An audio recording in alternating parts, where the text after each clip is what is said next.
Soal yang pertama.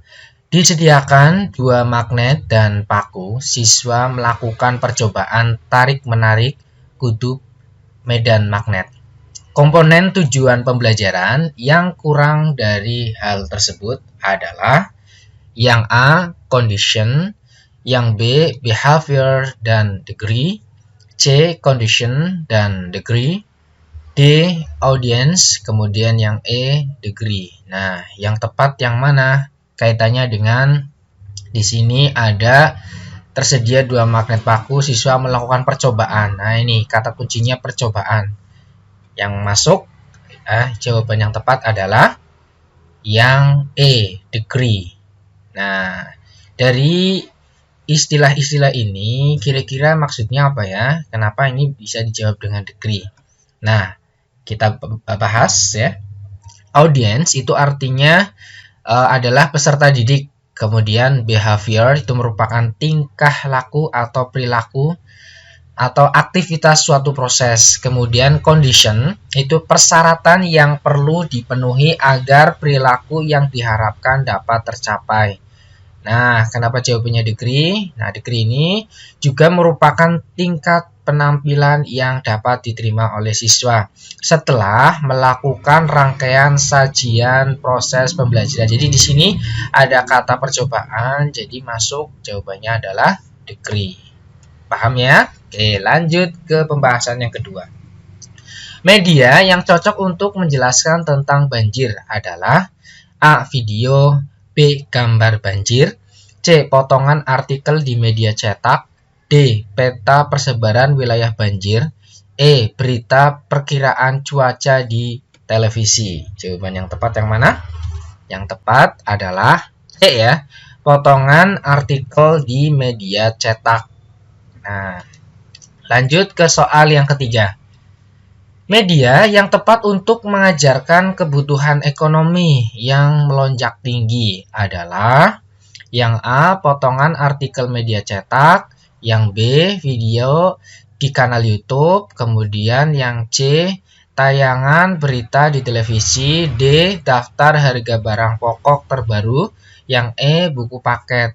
Mana nih yang tepat? Yang tepat adalah yang C ya. Tayangan berita di televisi. Kita lanjut soal yang keempat. Penilaian yang dilakukan oleh seorang guru harus didasarkan pada prosedur dan kriteria yang jelas, tidak dipengaruhi subjektivitas penilai. Hal ini sesuai dengan prinsip, yang A terbuka, yang B menyeluruh, yang C bermakna, yang D adil, yang E objektif. Mana ya? Kalau kaitannya dengan prosedur kriteria yang jelas. Yang tepat adalah yang E ya, objektif ya. Nah, untuk penjelasannya, prinsip penilaian itu ada 9. Nah, ini harus dipahami juga ya. Sahih berarti penilaian didasarkan pada data yang mencerminkan kemampuan yang diukur. Kemudian yang kedua, objektif berarti penilaian didasarkan pada prosedur dan kriteria yang jelas, tidak dipengaruhi subjektivitas penilai. Kemudian yang ketiga, adil. Nah, berarti penilai tidak menguntungkan atau merugikan peserta didik karena berkebutuhan khusus serta perbedaan latar belakang agama, suku, budaya, adat istiadat, status sosial ekonomi, dan gender. Kemudian yang keempat, terpadu. Berarti penilai oleh pendidik merupakan salah satu komponen yang tak terpisahkan dari kegiatan pembelajaran. Kemudian yang keenam, menyeluruh dan berkesinambungan. Berarti penilai oleh pendidik mencakup semua aspek kompetensi dengan menggunakan berbagai teknik penilaian yang sesuai untuk memantau perkembangan kemampuan peserta didik. Kemudian yang ketujuh, sistematis. Berarti penilai dilakukan secara berencana dan bertahap dengan mengikuti langkah-langkah baku. Kemudian yang kedelapan, beracuan kriteria, berarti penilai didasarkan pada ukuran pencapaian kompetensi yang ditetapkan. Dan yang terakhir, prinsip penilaian yang 9, akuntabel. Berarti penilai dapat dipertanggungjawabkan baik dari segi teknik, prosedur maupun hasilnya. Oke ya. Kita lanjut soal yang kelima. Pak Liman adalah seorang guru olahraga. Pagi ini dia akan mengadakan penilaian praktik berenang. Prinsip penilaian yang dilakukan adalah yang A sahih, yang B objektif, kemudian yang C menyeluruh, yang D sistematis, kemudian yang E beracuan kriteria. Yang tepat yang mana? Yang tepat adalah yang A, yang sahih. Kita lanjut ke soal yang ke-6. Bu Linda adalah seorang guru seni. Hari ini dia ingin menilai kemampuan siswa dalam membuat lukisan. Selain hasil lukisan, siswa yang dinilai teknik dalam menggambar, cara menggunakan alat dan perlengkapan, dan juga sikap siswa dalam menghargai karya temannya juga menjadi acuan dalam penilaian. Dalam hal ini, Bu Linda telah menerapkan prinsip yang A sahih, B objektif, C menyeluruh, D sistematis, yang E beracuan kriteria. Yang tepat yang mana? Yang tepat adalah C ya, menyeluruh. Karena di sini lengkap ya, ada praktek, kemudian ada penilaian secara karya dari temannya dan lain-lain. Oke, lanjut. Nah, ini pembahasannya. Menyeluruh dan berkesinambungan itu berarti penilaian oleh pendidik mencakup semua aspek ya, kompetensi dengan menggunakan berbagai teknik penilaian yang sesuai untuk memantau perkembangan kemampuan peserta didik. Next, soal yang ke-8. Hari ini diadakan penilaian harian oleh Pak Rendra, guru fisika. Jumlah nomor soal ada 10. Siswa dengan absen ganjil mengerjakan nomor ganjil. Siswa dengan nomor absen genap mengerjakan soal nomor genap. Yang dilakukan Pak Rendra tidak sesuai dengan prinsip penilaian.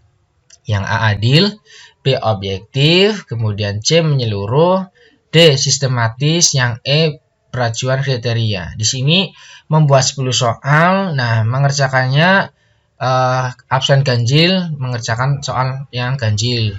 Dan begitu sebaliknya. Nah, ini termasuk tidak sesuai ya dalam prinsip penilaian. Kira-kira masuknya yang mana? Yang tepat adalah A, adil. Oke, lanjut. Nah, pembahasannya. Adil itu berarti penilaian tidak menguntungkan atau merugikan peserta didik karena berkebutuhan khusus serta perbedaan latar belakang agama, suku, budaya, adat istiadat, status sosial ekonomi, dan gender. Next, soal yang ke-9. Hari ini diadakan penilaian harian oleh Pak Bobi ya, guru bahasa Jawa. Jumlah nomor soal ada 10. Siswa diminta untuk mengerjakan 7 nomor soal dari 10 soal yang diberikan. Nah, siswa bebas memilih 7 nomor soal dari 10 soal yang diberikan Pak Bobi. Yang dilakukan Pak Bobi tidak sesuai dengan prinsip penilaian. Maka jawabannya adalah A adil, B objektif, C menyeluruh, D sistematis, yang E beracuan kriteria. Yang tepat adalah yang A lagi ya. Di sini tidak adil ya dalam prinsip penilaiannya. Oke. Pembahasannya ketidakadilan dalam mengerjakan siswa ya, dalam mengerjakan soalnya. Next, soal yang terakhir. Pagi ini penyerahan rapot untuk siswa SMP Mekarsari. Bu Neni adalah guru matematika di SMP tersebut.